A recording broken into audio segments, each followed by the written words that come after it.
Hello guys, how's it going? I hope everything is well. So in this video we are going to talk about class 10th mathematics chapter number 1 real number.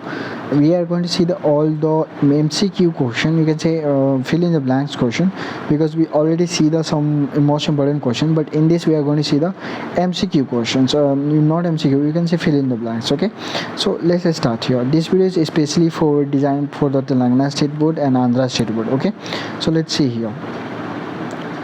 Okay, so till 4th to the 12th one you can easily see here. Okay na, then you can see the 13 to the 23.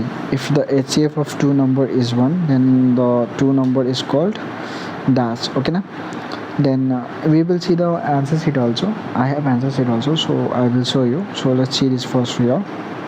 Okay, so then you can see this is the answer here. First one is 23, second 15, third is x equals to 21, y equals to 84, fourth one is 8, fifth an irrational number.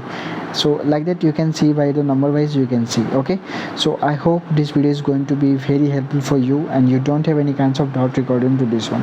So we will meet another video. Jai Hind.